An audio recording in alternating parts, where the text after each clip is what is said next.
In the kitchen with Summa Salts. So this is the Winn-Dixie kitchen built by ProCraft Cabinetry. So we're really excited to bring in Sarah McElray. Yeah, nailed it.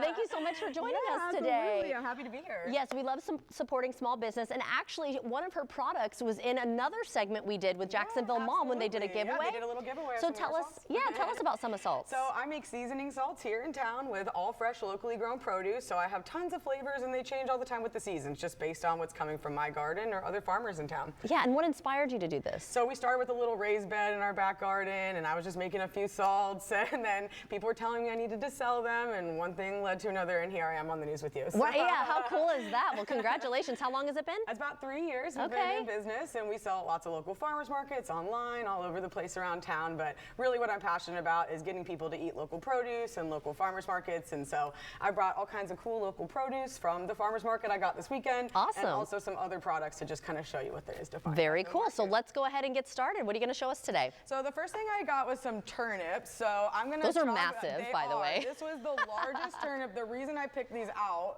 was because I saw this turnip and I was like, I have to bring this gigantic turnip to the news. This one is a little bit smaller. There you go. So this one here is like more of an average sized turnip. So I'm going to show you a little bit about how to prep them. At the market, they usually come with the greens on the top like this as well. Right. And you can eat those too. So if you want to like slow cook them, or you can toss them into like a stir fry or whatever. Again, these are from Saturday, so they're a little bit like limper, but when you get them from the market, they'll be like huge and big, and there's all sorts of things you can do with those as well. I never would have thought I could have eaten that. You can eat almost any greens, even these watermelon radishes that I'm about to cut up. They had greens on the top too. You can eat those, so you can chop them all up together. We don't want to waste food. Yeah, no food waste. No, and there's no reason to. This is full of nutrients. There's, I mean, it's just as good as spinach or kale or anything else. You can make soup with it, and there's all sorts of things. Turnip greens, mustard greens. At the market, you'll just see huge tables full of things. When they say turnip greens, that's what that is? Turnip greens. Oh my gosh. Okay, all right. So with the turnip itself, what are you going to do? So now it's like pretty easy to prep. So you're just going to cut off the bottom too.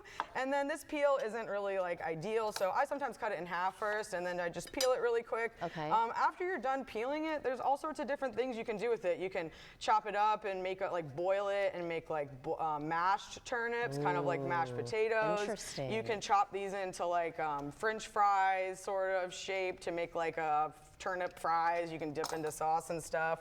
I'm just gonna do like some little chunks. I like to make like chunks of potatoes roasted like this. I do this with kohlrabi. It's another kind of root vegetable like this.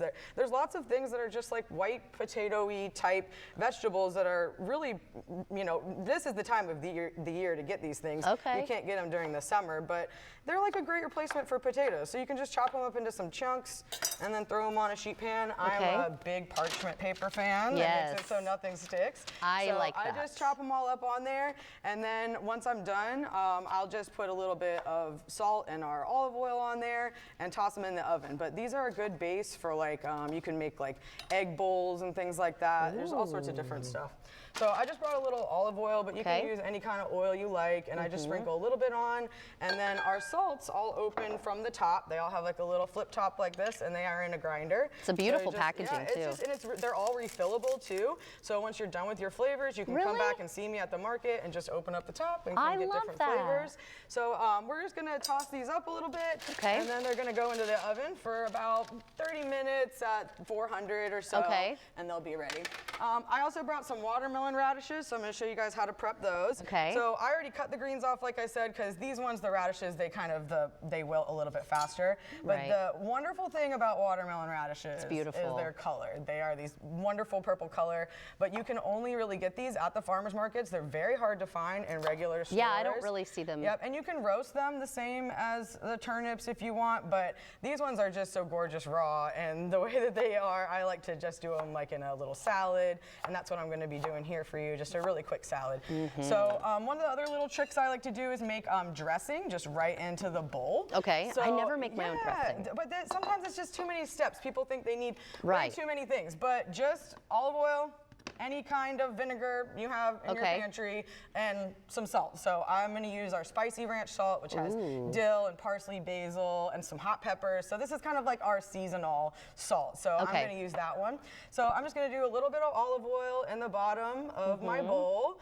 and then a little bit of vinegar. So this and one's it's just a eyeballing balsamic. it. I'm just eyeballing it. Okay. I like a lighter vinegar. Some people like a lot of vinegar, so you can kind of just play it and then taste it when you're done, and then decide, like, I want a little bit more salt, a little bit more salt. It doesn't have to be hard. Dinner can be just a simple little thing. And then you just whisk it up in the bottom of the bowl, get it kind of going, mix it all together, and then you can add in your radishes. It smells so good too. And you can get your kids involved in this. This is real simple, easy thing too. It's not like so complicated that you have to have them out of the kitchen because you need to get all of the steps right. Right, right. Yeah, so I like to put the toppings, whatever. I just only have the watermelon radishes today, but if you wanted to do some cucumber in here, some onions, you could chop up any number of toppings, and I like to put those all in the dressing first. And then add the greens. These are greens from Cravey Gardens. They grow microgreens and lettuce greens, so I have a variety of different stuff. Beautiful. This is another way to add different flavors in your salad. These radish ones here are kind of spicy. My husband loves these pea shoots. They're like a sweet, like salady kind of green. This is broccoli.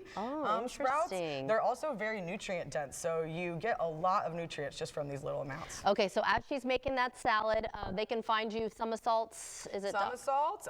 It's summasalts.com is our website. We got recipes and stuff on there.